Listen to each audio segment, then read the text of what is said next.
नमस्कार दोस्तों, आइए आज गुरुवार व्रत कथा का महत्व जानते हैं। उसे करने से हमारे जीवन में क्या लाभदायक होती है, आइए सुनते हैं। एक गांव में रामू नाम का एक गरीब ब्राह्मण रहता था। उसकी पत्नी सीता बहुत धर्मनारायण भगवान विष्णु तथा बृहस्पति देव की बड़ी भक्त थी। घर में गरीबी इतनी थी कि कभी कभी वो वक्त का भोजन भी मुश्किल से मिलता। रामू रोज मेहनत करता लेकिन घर की हालत सुधरती नहीं। सीता हर बृहस्पतिवार व्रत रखती, पीले वस्त्र पहनती, केले के पेड़ की पूजा करती, बृहस्पति देव की कथा सुनती। यह जो थोड़ा बहुत चना दाल और मुर दाल से प्रसाद बनाकर भगवान शिव को अर्पित करती। एक दिन रामू ने कहा, इतना व्रत पूजा करने से क्या मिलता है?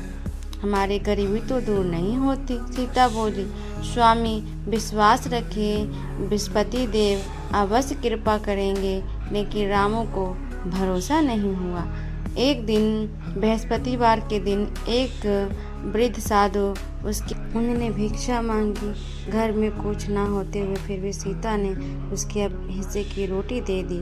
साधु बहुत प्रसन्न होकर बोले, बेटी तुम्हारी सच्ची श्रद्धा दिखाई देती है, तुम्हारे घर अब सुख आएगा। यह कहकर वो चले गए। अगले दिन रामू जंगल में लकड़ी काटने गया, जहाँ उसे जमीन में दबा एक पुराना घड़ा मिला जिसमें सोने की आकर्षक थी। वह आश्चर्यचकित रह गया। उसने सोचा, यह पत्नी के व्रत का फल है।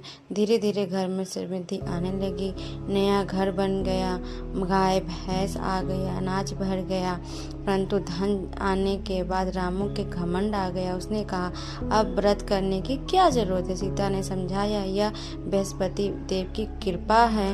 पर रामू ने बात ना मानी। एक बृहस्पतिवार अपने ऊपर पीली वस्तु दान करने से बनाए बेच दी। पूजा न होने पर कुछ दिन बाद अब अशुभ घटनाएं शुरू हो गई। बीमार हो गया, धन चोरी हो गया, खेत सूख गए और फिर भी निर्धन हो गया।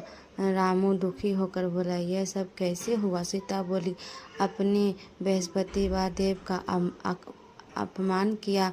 रामू को पछतावा हुआ और अपने गुरुवार दोनों पत्नी ने मिलकर व्रत और दोनों ने मिलकर भोजन कराया दान किए। उसी रात रामू को स्पर्श हुआ कि बृहस्पति देव दर्शन हुए। उन्होंने कहा, अहंकार से लक्ष्मी नहीं जाती, श्रद्धा से सुख लौट आता है। सुबह उठकर रामू ने देखा, घर के आंगन में यही वस्तु साधु खड़े थे। साधु बोले, अब तुम्हें भक्ति का महत्व समझा। उन्होंने आशीर्वाद दिया, अन्यथा अर्थात हो गया। कुछ दिन बाद रामू का खोया हुआ धन लौट आया। खेतों में फसल लहराने लगी, घर पर भी खुशियाँ भर गया। यह रामू हर बृहस्पतिवार श्रद्धा से व्रत करने लगा। वह दूसरी को भी व्रत महत्व बताया। गांव में लोग उसकी कथा सुनकर गुरुवार का व्रत रखने लगे। सभी घरों में सुख शांति आने लगी। कहा जाता है कि जो श्रद्धा से बृहस्पति व्रत करता है, कथा सुनता है और पीली वस्त्र का दान करता है, उसके जीवन से दरिद्रता दूर होती है और बृहस्पति देव कृपा बरसाते हैं। वीडियो अच्छी लगी तो एक लाइक एंड सब्सक्राइब जरूर करें प्लीज़। हर हर विष्णु भगवान।